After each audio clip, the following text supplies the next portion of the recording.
Some fundamentals of optics and light. This is pretty high level, but this is three things that I want to highlight that I think any designer or engineer who maybe not schooled in optics can use these tools to think about light and if they need to incorporate light into their device.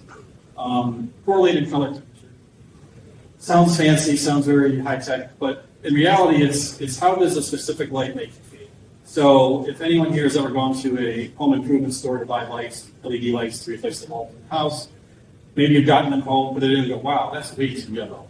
Wow, that's way too blue. This is what we're talking about. And so why does this matter? Having understanding of this could really give you, as a designer, perspective on how the user feels, how maybe the patient feels when they're surrounded by this light.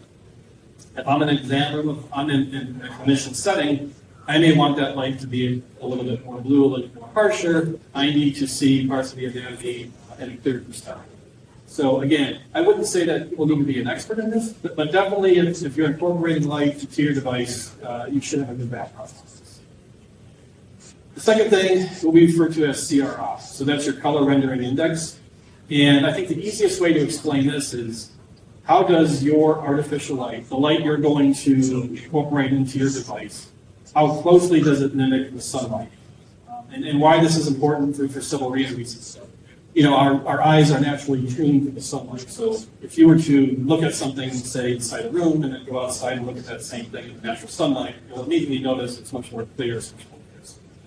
So what the industry has tried to do is come up with artificial ways to mimic sunlight as best as we can.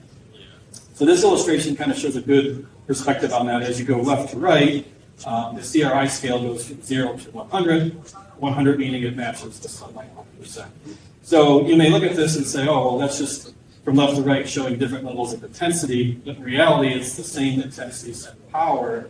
What you're seeing is the type of light and how it reflects on each of those things and how your eye perceives it.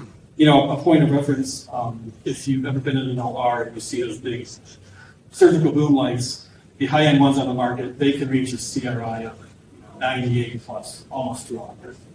So the technology has gotten really good, but again, it's an important thing to remember if you want to incorporate light into your device.